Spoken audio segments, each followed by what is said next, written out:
did share. You were homeschooled for religious reasons. I was. I went to Catholic school. For religious reasons. Yeah, because my mom wanted me to get a good Catholic education. Yeah, which we always had religion class. Mm-hmm. That was a staple class for every Catholic school. I mean, how else are you going to learn about all those saints if you don't have class time dedicated to it? Yeah. A uniform that you had to wear to school? No, we had to get dressed, though. I would assume.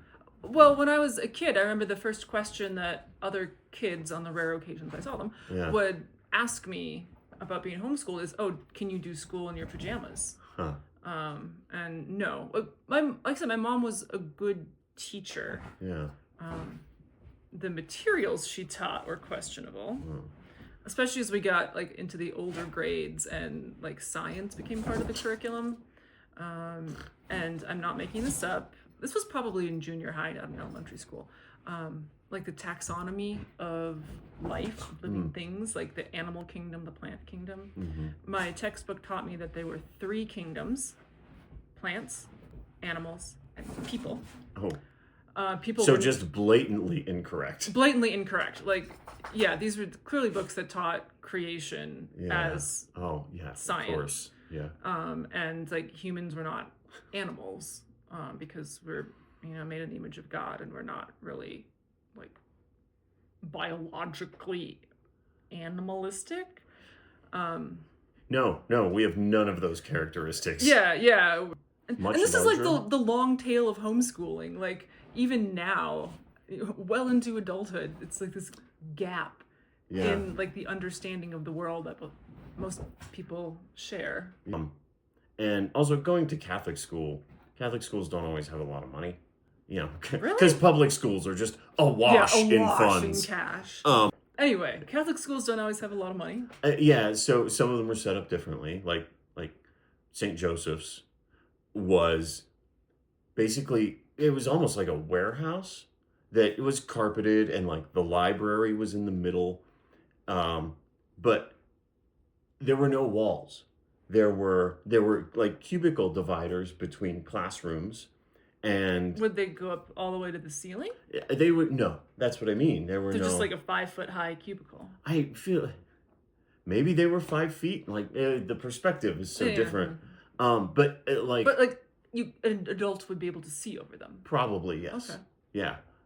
And yeah, like the shelves in the library were on the ground and were just like yay high, so you could kind of look over them even as a kid. Oh, yeah. Small shelves. But Pauline in Colorado Springs was a large school, and you would go in, and each classroom, it was a full classroom that you would go into, and you would be in that classroom all day. Mm-hmm. So that's high school is not like that. High school, you move from room to room. Like this is the chemistry room. And and that's why high schools have lockers. Whereas in elementary school, you're in one classroom. You have oftentimes like little cubby holes where you keep cubby hole. Yes, where you keep your supplies. Do you get to like decorate your cubby hole? I mean, I'm sure some places did. Okay. Yeah. But that's just where you keep your stuff. What do you bring? What do you bring to? So basically, what do you bring to school every day? Here's the thing that you probably never experienced. Do you have to change your shoes when you get to school? No. Oh. No. And we did wear uniforms. But about a couple weeks before school started, you would get a letter or a packet from the school that would have a list of the supplies you needed to have for the year, which would be like crayons or colored pencils or X number of notebooks or X amount of pens and pencils. And you would bring all of that stuff with you. You would get everything on the list, folders, anything you might need for like school projects to keep your papers organized. And you would bring all of them with you at the beginning of the school year. And, you would keep them at school or take home what you needed for homework. But do you have a plastic box that you put well, these that's things what in?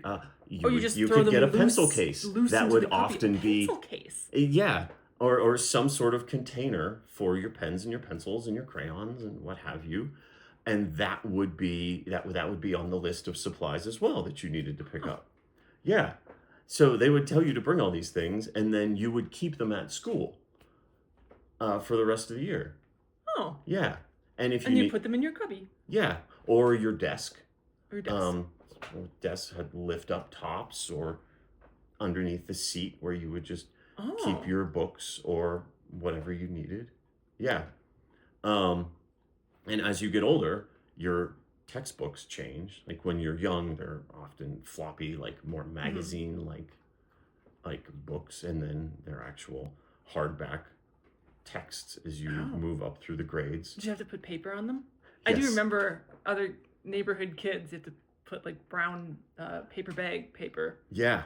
Yeah. on your books. Some people would do newspaper. Oh, that seems Um, very flimsy. um, and if you were like really lucky, you might have gotten with your school supplies, you might have cajoled your parent into getting you one of those pens with the four different colors of ink, the red, Oh, the I green, the remember black, and the those. I blue. had one of those. Yeah, Yeah. yeah, and Yeah. all four in the same thing, and then that was great for decorating your book cover Oh, because you you could had just all the switch different. colors Mm-hmm. on the fly. Yeah, Yeah, I yeah, could see that. yeah, and you could press all four buttons at once and just get a little bit of each, so you could kind Oh, of. I don't remember that part of it. Yeah, well, Oh, see, that's what you don't get when you don't from that have any other. one child who has realized that you can do this and then spreads the Yeah, knowledge to the rest of the yeah. class. I mean, it's the Silicon Valley effect. Like Yes, you gotta it's have, you know,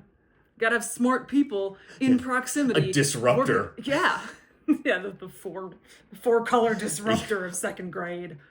Yeah. Oh, and you develop all kinds of just dumb little games that you can play, or pencil fights. Was it? Pencil fights. Yeah. Um, where you would hold your pencil out and then you would like flick it to try and break the other person's pencil. Yeah. How would how would that happen? You could break a pencil? It's just like, Using another pencil. is it like, is the pencil bridged so you're hitting it crosswise? Yes, you're like if we're playing, I would take a turn and okay, Uh, you could start. You're gonna hold your pencil like that, and I'm gonna and, take mine and I'm gonna like flick it and try ah, and break through your pencil. And okay. then if it doesn't, then I'm gonna hold and you get a go at And mine. the first person to break the other's pencil wins. Yes. Yeah. I have literally never heard of this. I have Yeah. never heard of it. I have never seen it. Yeah. That was I remember the the the uh paper squares yeah. that you like open with your fingers Yeah. and like tell fortunes or That something. was the girls would do that one. Yeah, I Yeah. remember that. I remember seeing that. I never learned how to do it, but I remember like seeing that. Other church girls that I knew at church Yeah. would do that. So I remember seeing that. Telling fortunes at church. Maybe sacrilegious there, but yeah. Mm. Other things that you might have missed. Mm. Um, Having a summer birthday uh, was kind of lame in elementary school. The kids that would have birthdays during the year, oftentimes they would bring in cupcakes for everybody, and you'd get to have like a little midday celebration of like, oh, it's so Oh. and so's birthday, and their mom made cupcakes for everyone, so everyone would get a cupcake, and we'd Oh. sing happy birthday, and you'd have like 10 or 15 minutes of Of just cupcake kind of like time. recess time that would normally Oh, be a that's so class. nice. Yeah, Oh. yeah. Ritual. I don't know if maybe you ever did this in like a youth group or something, but have you ever heard of Heads Up 7 Up? No.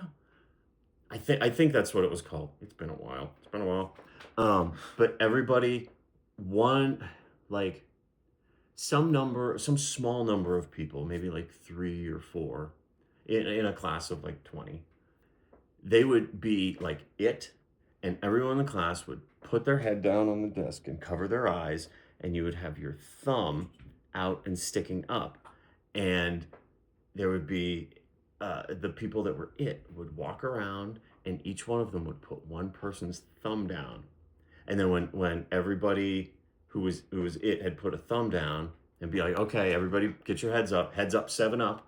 And that's when you get your heads up. And if you had your thumb down, you had to guess who put your thumb down. And There's more than one person who's it? yeah, there's like four. There's a couple people. Because if Oh. there's only one person who's it, then only one person is going to have a thumb down. So where's the guess? It's like, I know it was you. So you just have to guess, like, by the way your thumb was pushed down, which Or person like was. the movement or hearing the steps or Oh. just whatever you can glean from listening and No. paying attention. Yeah. That was a really fun game. I loved playing that. That does sound like something you would like. Yeah, I like games. Yeah. Um, Was this the same game in every school? See, my question here is, yeah. maybe I never had a classroom to play in, but like I did play like games Yeah. with kids in the neighborhood. Like Duck, duck, gray duck. we played Duck Duck Gray Duck. We played Red Rover. Okay. Um, I was familiar with Red Rover, but we never ever played Red Rover. okay, so I'm wondering if this is just a regional game. No, I played But this in multiple This was schools. in multiple schools. Okay. Yeah. So it's not a regional Yeah. game. Yeah. Yep.